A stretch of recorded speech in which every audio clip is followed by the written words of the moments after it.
Hello, International Harari Media Service, HMS followers. This is a press release forwarded by the Harari Alliance for Justice and Equality Groups, also known as HAJE, dated January 29, 2020, and we present it as follows. This open letter is in strong condemnation of the events leading to and outcomes of the recent religious-based acts of hooliganism by Christian users in the ancient Muslim city of Harar. Harari Alliance for Justice and Equality condemns the belligerent act of organized hooligans on the day of Tumkat, Ethiopian Orthodox Epiphany celebration on January 20, 2020, in Harar City, Harari Regional State. As Harari Alliance for Justice and Equality has been informed by people that were witness to the event and has gathered from several reputable sources, the trigger to the event was the wanton and irresponsible hanging of the imperial Ethiopian flag on the day of Tumkat in provocative ways by the organizers of the Tumkat celebration.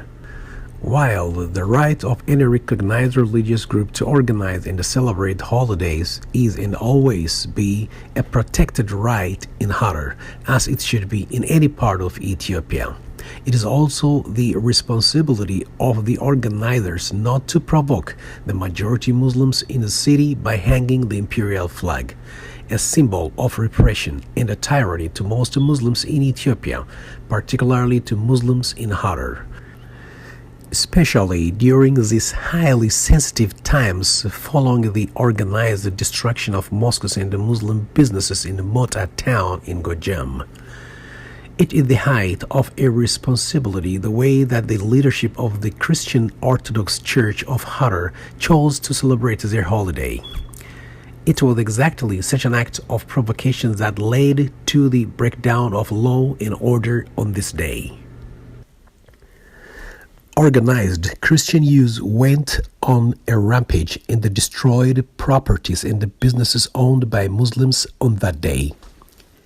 There is no question that Muslims' businesses were targeted.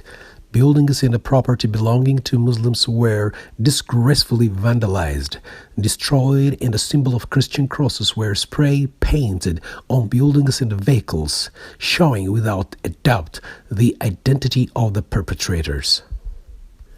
Multiple news sources and private videos and pictures provide the evidence. This unprovoked act of lawlessness was orchestrated by people who are determined to disrupt the coexistence between Muslims and Christians who live in the city. To add insult to injury, the Federal Armed Forces, sworn to protect the peace, were observed to watch on passively as these shameless acts of vandalism were going on. Their excuse, unbelievably, was that they had no direction to stop the rampage. Since when do those sworn to protect the peace as their first enhanced duty need to be instructed to do their job? Until this tragic event, the coexistence of the two major religion followers in the city of Harar has been exemplary. Even though Harar is an ancient Islamic city, Christians are living side by side with Muslims in peace. However, recent developments in Ethiopia has given rise to Christian extremists who are organized and create havoc by burning mosques and Muslim businesses. Most recently in Gojam, Mota city, organized groups set fire to several mosques and Muslim businesses, causing damage in millions of dollars. No one is so far being brought to justice. Equally, in the Oromia region, churches and mosques were set on fire. If neither the federal government nor the regional governments can stop such dangerous acts from continuing, this will have severe ramifications for the social stability in Ethiopia and the region. A lack of action from authorities will only lead to loss of trust and further acts of hooliganism and vandalism. What is unbelievable still is the response of the Christian leaders of the Ethiopian Orthodox Church. Instead of condemning the vandalism perpetrated by the Christian users on the citizens of Harar, some activists such as Abba Makarios, a priest of the Orthodox religion followers, publicly defend and encourage violence and act against Muslims in Harar. These developments are extremely worrisome to all free and peace-loving Ethiopians, and especially to the citizens of Harar. A tit-for-tat response will leave all as losers. We urge the religious leaders to remember their religious duties and obligations, which is always to stand for truth and to bring peace. We urge the Prime Minister and the head of the Federal Police to take swift and decisive action to arrest the perpetrators and bring them to justice. We urge this so that the trust of the people is preserved. Harari Alliance for Justice and Equality.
IHMS